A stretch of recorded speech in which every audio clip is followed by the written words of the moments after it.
Hi friends, welcome back to my channel. This video is probably a little more chirpier than the last one that you saw. I just wanted to come here and close the loop kind of on things where we left off last. And before I start, I just want to say a trigger warning. I'm going to talk about pregnancy loss and some TMI information. So if you're uncomfortable with that, please check out from this video. So if you're still here, thank you for watching. I am outside in my Zen garden space right now. Love the space, love my plants all around me. We are kind of towards the end of summer, so my plants are kind of like dying down a little bit. They need a refresh with all the fall and winter stuff, so I'll be doing that this weekend. But sitting out right now, perfect weather, and I'm dolled up at like 4:52 in the afternoon because I just felt like it. And this is something that I've come to like love again. Like I used to post a lot of makeup videos in the past on this channel, and I actually kind of teetered off of it as I got into gardening. But I think I realized how much comfort and like a meditative quality makeup had for me. It was not about just, thank you bird, it was not just about putting on and slathering makeup. It was more of this like process that kind of put me in this like Zen mindset where I didn't really have to think much and I could just like put whatever on my face, and if it doesn't turn out the way I hoped it would, like most things in life, it is just makeup and I can wash it off. So after a long-winded intro like that, let's just get back. So like I said, we had our first ultrasound on the 25th of August, which is when I actually filmed that video where I was miserable, and rightly so. Today is September 6th, and it's been 8 days since my DNC. So I just wanted to talk to you a little bit about my DNC experience and what I'm doing to kind of heal myself, not just physically but mentally as well, because I've come to realize like a lot of this like fertility stuff is mostly mental. It is definitely physical, but also your mind plays a big role in that too. 25th, we had our first ultrasound where we didn't see the heartbeat, but we did see a little bit of like an embryo growing there, which not growing, but it was there, and which stopped growing at 6 weeks and 2 days, and my appointment was at 7 weeks and 2 days. So we knew that at that point there was very little hope. Honestly, I was not hanging on to any hope, because I realized now that I am someone who is very quick to grasp the reality of it, and honestly, I was ready to do the DNC that day. I was just like, oh, if the baby is not there, it's not growing, let's just like get it done right now. But Kumar wanted to like wait and just see what happens, and it's totally fine as well to wait for like 4 days when we had our follow-up appointment to just see if by any miracle there was any growth or any heartbeat there, and if the pregnancy could be saved, which unfortunately it wasn't. So on the 29th, which is the last Tuesday, we went to our clinic, met with my regular OB, we did the ultrasound, and this time I actually saw that the embryo had kind of started disintegrating. So our first option for any like miscarriage was to just wait, which is called expected management. So it is just like you wait for your body to basically realize that, oh, we are not having a viable pregnancy, and then you expel the contents out. I honestly didn't want to do that, and we had another option, which was to go to the hospital to get a DNC done, where it's like a whole like half-day process where you go in, they put you under anesthesia, and then it's like more of a surgical process, and I didn't really want to do that, and also that would only be scheduled on the following Friday. But we didn't choose that option because we were like, if there's no improvement, if there's no growth, we didn't want to wait, one, and secondly, when we saw in the ultrasound, the embryo had already started disintegrating. So my worry was that I didn't want to have the experience of miscarriage, either naturally or by medication. I didn't want that experience. Honestly, I'm someone who doesn't really have a lot of cramps even when I have my period. So I was like a little scared and concerned about feeling those cramps and actually seeing, the whole experience, and I didn't really want to do that. So when we went to the doctor on Tuesday, we did the ultrasound, saw that things weren't progressing. So we were like, okay, let's do the DNC right now. I did, although, ask her to give me the highest dose of like any like medication that they were giving me, because I was not going to be put under anything, so I wasn't going to be sleeping. I would be awake through the whole process. They would give me some local anesthesia, but she said I would still like feel things, which I was like, no, I don't want to feel anything. Come Tuesday, I didn't really have to prep anything because my procedure was being done at my doctor's office. So right after the ultrasound, they gave me some ibuprofen, and some, which is like an antibiotic, and some like pain reliever, and they also gave me some anti-anxiety medication, and I asked for the highest dose that they could give me. And then after half an hour, and at this point I was getting very, very hungry, so I asked if I could eat anything, because unfortunately, like usually I would carry like a protein bar or something with me. I didn't have anything at this point. We did have some protein shake, but that was in the car, so we didn't have anything to eat. So I asked if I could have anything, because I was concerned, like, you don't really have like higher doses of medication on an empty stomach. I was worried that I would like, feel weak or something like that, but my doctor wasn't concerned. So after half an hour of giving me the medication, I actually did start getting like a little dizzy, and she said like you could have your husband with you by your side during the procedure. You could like, watch something on Netflix, you could listen to music, like you can like do whatever you want. It's like not going to be like a super serious like environment, so like you feel free to do whatever you want. So I was like, okay, great.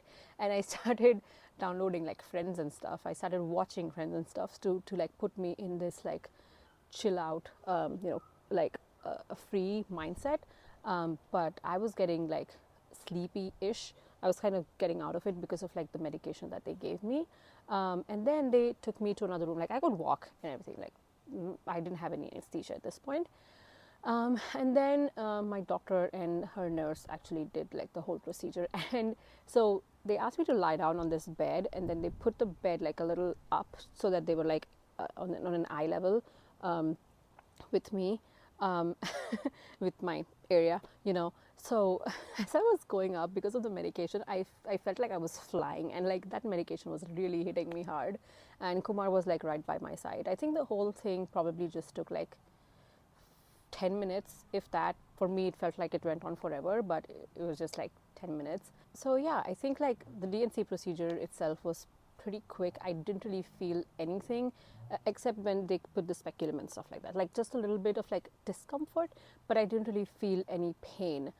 And definitely Kumar was like right by my side holding my hand, and I don't know what it was, but when she was actually doing the procedure, I started bawling, and yeah, I don't know, I was just like crying my eyes out. And honestly, like I've been like crying every single day, but yesterday was like the first time where I didn't cry.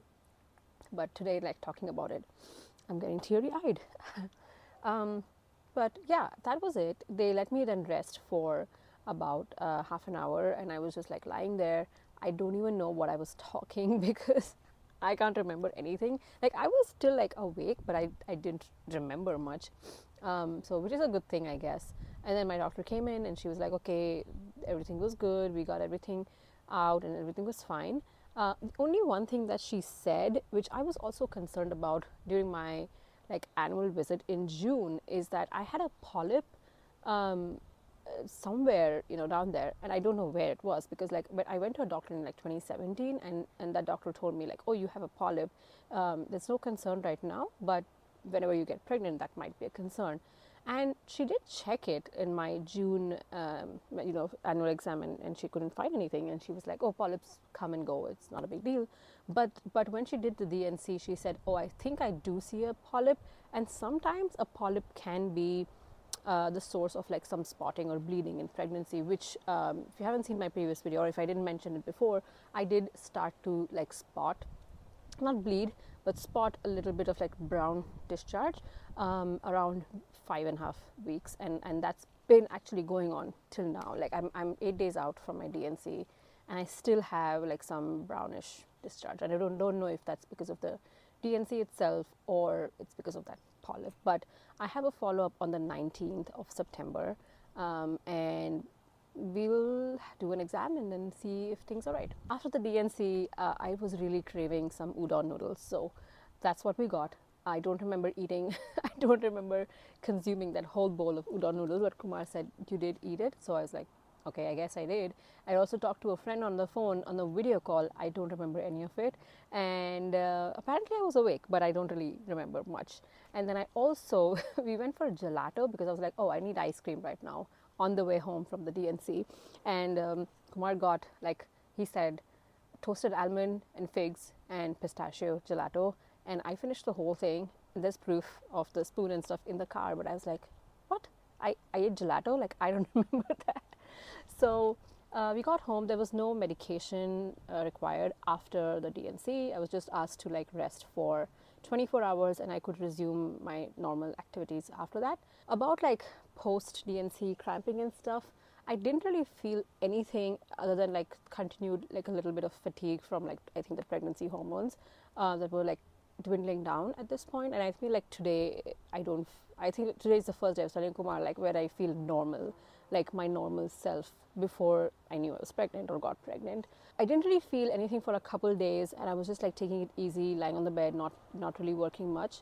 And on day 3 to day 5, which is like the Friday to Sunday, I had cramping. I had a lot of cramping. It was just like, okay, my body was telling me I need to rest. By the way, I used to work out every single day before I got pregnant, and even when I did get pregnant, I was doing like lighter workout. But since I started spotting, I just like completely stopped working out as well, because I thought, I don't know if I'm working out too hard or it's like something's happening. But I was told like, no, working out doesn't lead to miscarriages. Sunday, I tried to do a little bit of yoga or just like light stretching, because my body was really itching to do that because my body is so used to working out. And I tried to do like a little bit of stretching, and I got like bad cramps. I was like, okay, no, my body's not ready today.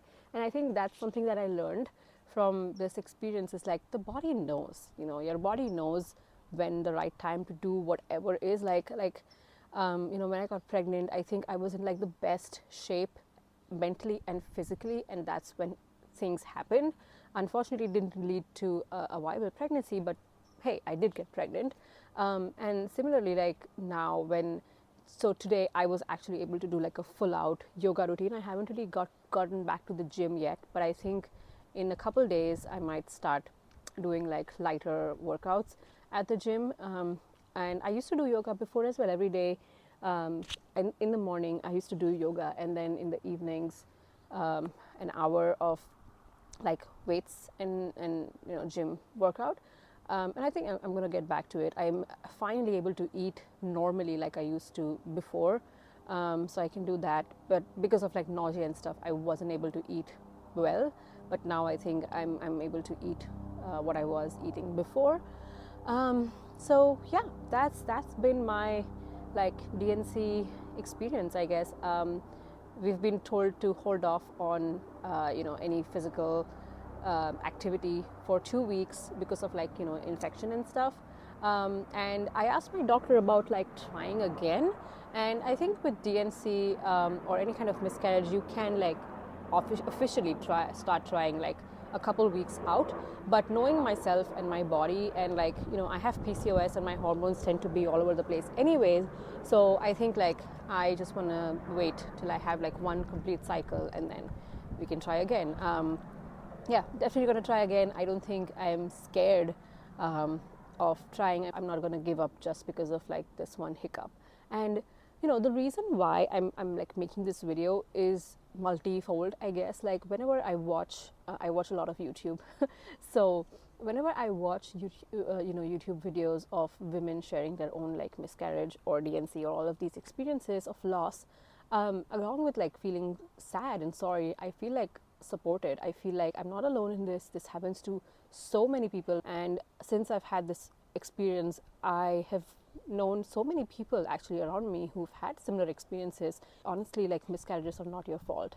It's just like your body's nature, or like the nature's thing of the survival of the fittest. And if your body or nature doesn't feel like the baby growing is going to be a healthy pregnancy, either for you or the baby, it's just going to get rid of it. That's the matter of the fact. And I think I accepted that long before, and I don't know why I was like expecting something like that for me to happen. But with my history of PCOS and stuff like that, and things that I've seen around me, I was, I think, more ready and accepting of that fact. Another thing, I just want to thank everyone who supported me, like who checked on me pretty frequently over the past few days. It means a lot. Even though people just like are like, hey, how's it going, and hope you're doing well, hope you're taking care. It does mean a lot to me. For anyone taking like even a couple minutes out of their day to check on me, it does mean a lot. And yeah, I'm back to taking care of myself. Mindfully taking care of myself, eating well, doing my yoga, and hopefully soon taking care of my entire body by going to the gym as well. But yeah, it does mean a lot. And through this ginormous experience in my life, I've really come to know people who genuinely really care about you, and people who are just there in passing. Honestly, like there have been people who knew what I was going through and still chose to harshly ask about a good news, which was like ridiculous. If you follow me on Instagram, I posted like a week ago about like these aunties asking about a good news, and the person who actually asked me genuinely didn't know and did asked me, but that doesn't make it better. Like, it's rude. It's outright rude to ask someone, oh, do you have any good news to share? Like, honestly, if I had, do you think you'll be the first person I would tell it to? Like, no. And then another auntie on that specific Instagram story had the audacity to actually ask me, is there any good news to share? And I'm like, what good news do you really want to know? Like, that is exactly what I posted on my story, and you have the audacity to ask me if you have a good news. And then I told her what I was going through, and then she's just like, oh, okay, take care. So yeah, all the weird kinds of people that you meet in your life is amazing. So anyway, I just want to say in ending this chapter, or like closing this chapter, I think this is always going to be part of my story. And when I was talking about reasons I'm making this video, is because I was anyways planning to share the progress of my pregnancy, my symptoms and how pregnancy is going, and gender reveal and everything like that. And I'm still going to do that next time whenever it happens. So I think it was important for me to share this chapter in our journey to baby. I didn't feel like it was fair for me to leave this very, very important part out, and honestly to make the miscarriage a normalized topic. So yeah, if you're still here, thank you so much for listening. I'm doing much better right now, and hopefully will get even better as each day passes. I'm sure we'll get to baby when it's time and when my body is ready for it. But yeah, thanks for watching my video. Thanks for all your supportive comments and messages and everything. They definitely mean a lot to me, and I shall see you in my next one. Thank you, guys.